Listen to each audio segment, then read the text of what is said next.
The Vanishing Hitchhiker. The taillights faded into a ribbon of red as Miguel drove down the empty highway.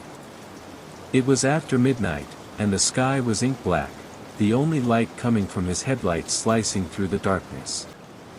Up ahead, he saw a pale shape on the shoulder, a young woman in a white dress, thumb out.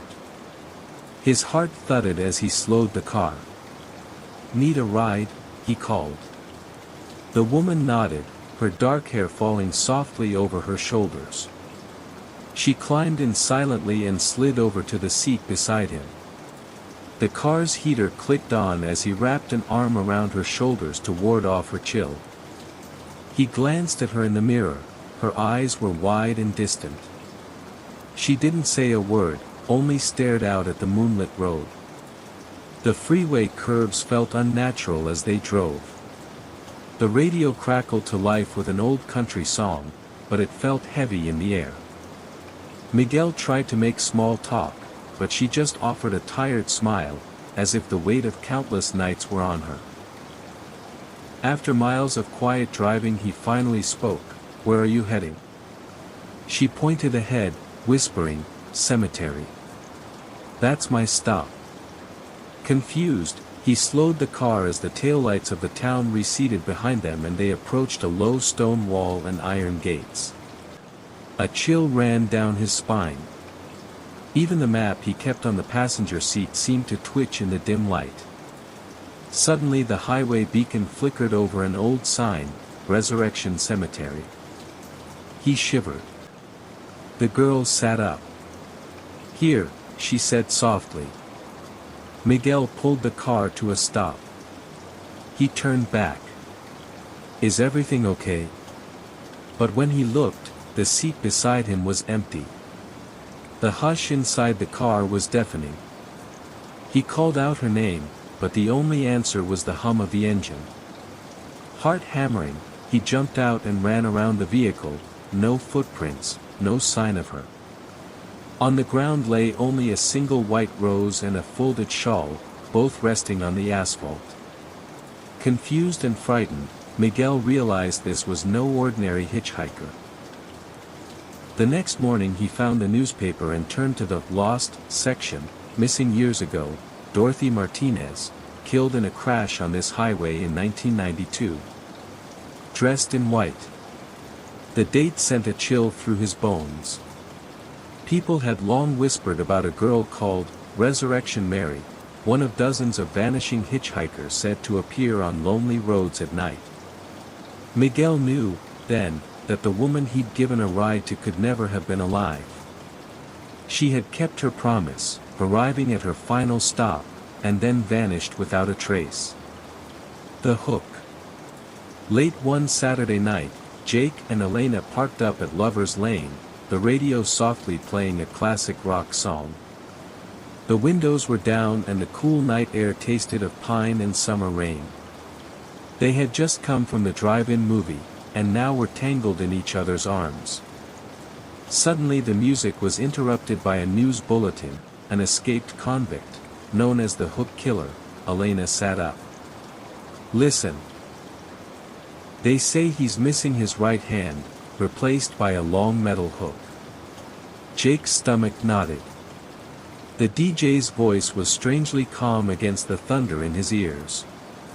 On the radio, they heard that the killer had just fled a nearby institution. "Oh come on," he joked weakly, forcing a grin. "Next they'll be saying she ate my baby." But when they heard another crash of thunder outside, both of them froze. A loud tap-tap-tap sounded on the car roof. Jake swallowed hard. "It's just rain," Elena whispered. He didn't believe her. He switched off the radio. The night was suddenly too quiet. They promised each other it was nothing, unlocked the doors, and left. Back at Elena's parents' house, Jake came inside alone to get the spare key. When he returned, Elena had already climbed into the car. Inside, something glinted on the floor by the door. He picked it up by reflex. It was a curved metal hook, still wet with rust. His hand went cold. Under the street lamp's dim glow, he saw that the car door's paint was gouged where the hook had sliced in. In horror, he remembered the radio warning that in the end, the couple found the killer's own hook hanging from their car door handle. Jake's blood ran ice-cold as he realized, tonight, they hadn't just outrun a rumor. They had almost outrun the hook himself. La Llorona. The moon was a silver coin in the sky as Rosa walked along the riverbank, every footstep crunching on the gravel path. Crickets chirped, frogs croaked in the distance, and somewhere unseen, the water of the Rio Grande lapped against mossy stones. Her heart pounded, the old villagers' warnings echoed in her mind. No salir de noche, mi hija, the weeping woman comes. She paused at a bend in the river where the path turned back toward home. Suddenly, a low, mournful cry drifted from the reeds ahead. It sounded like a woman screaming in torment, a wail that cut through the night. Rosa's breath caught. "Mama!" She called, but her voice was swallowed by the sobbing. The cry continued, now mingled with a smaller, panicked voice, like a frightened child. Rosa's throat went dry. Every hair on her arms stood on end. Instinct tugged her forward, a mother's heart couldn't ignore a child's scream. Rosa crept along the riverbank, following the sound. The sobbing woman's voice turned pleading, Ms. Hios. She knew the legend, La Llorona, the weeping woman, wanders the water's edge crying for the children she herself drowned. The story said anyone who heard her would suffer grave misfortune. Rosa's legs trembled, every instinct screamed to turn back. But behind her, the little girl's cries grew louder, closer. She heard steps splashing in the shallow water. Rosa's eyes darted to the edge of the river.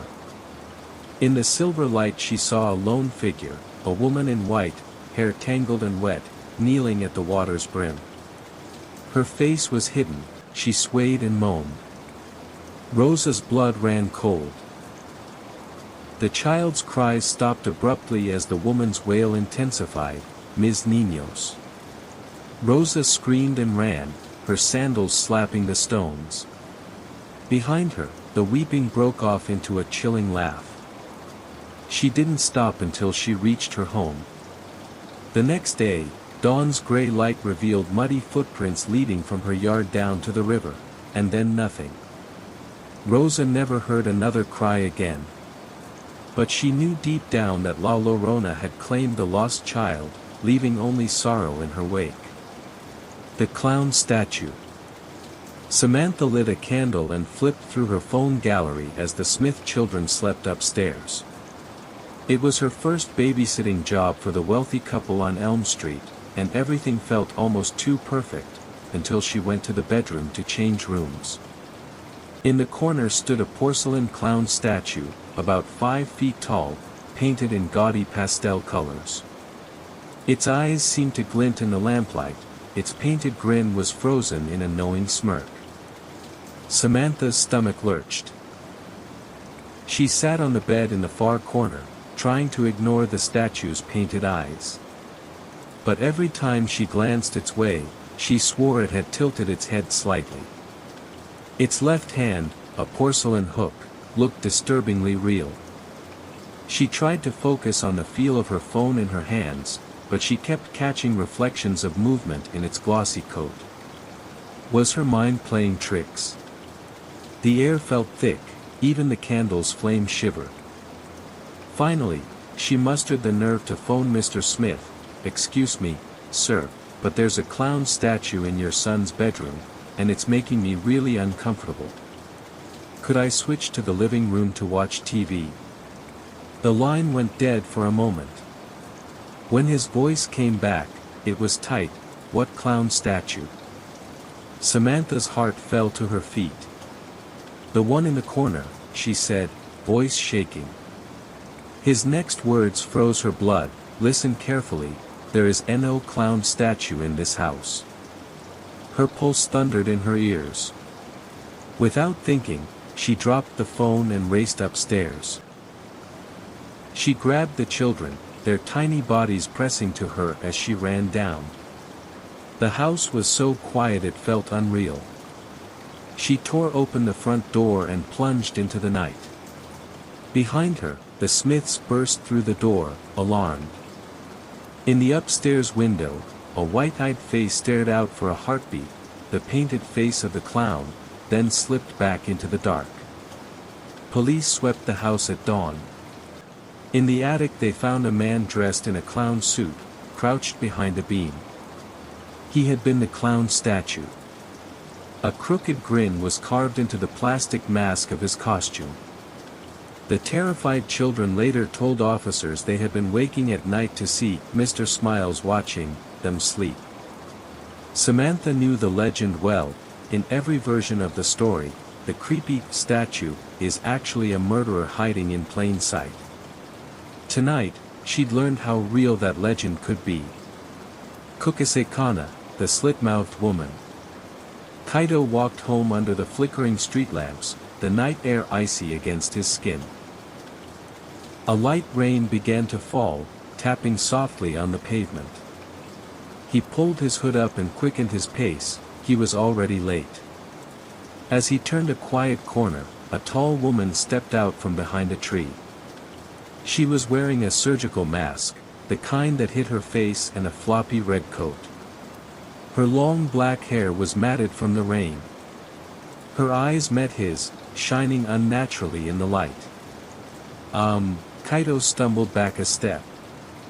The woman said nothing at first, but then softly, in a voice like rustling paper, she asked, "Watashi kirai? Am I pretty?" He froze. The question was so simple, yet her tone chilled him. The wind carried her words like a mournful whisper. Not daring to look away, he forced himself to answer. "Why yes," he stammered, unsure. The woman's hand flew up to tug at her mask, and Kaito noticed she gripped a long, sharp pair of scissors. She leaned in closer. The mask slipped down just enough for Kaito to see her mouth. It was impossible to look at. It was split from ear to ear in a grotesque grin of pale, raw flesh. A warm trickle of blood seeped down her chin. She pressed her lips to silence a squeak in his throat. "Am I pretty now?" she repeated, her voice almost sweet. Kaito's heart pounded. He realized he had two choices, both horrifying. As the legend says, if you say no, she kills you.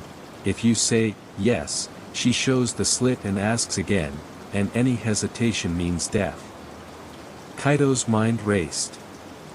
The stories haunted him. Kuchisake-onna, the vengeful spirit of a disfigured woman, had haunted the streets of Japan for decades, carrying scissors and wearing a mask. A weak apology fell from his lips. "I'm sorry, I didn't mean to offend." The masked woman's eyes narrowed. With a speed that shattered his spine, she lunged. The scissors flashed once, twice, and Kaito's scream was cut short. In the empty street, the rain pattered quietly on the pavement, whispering secrets of a horror that had claimed another victim.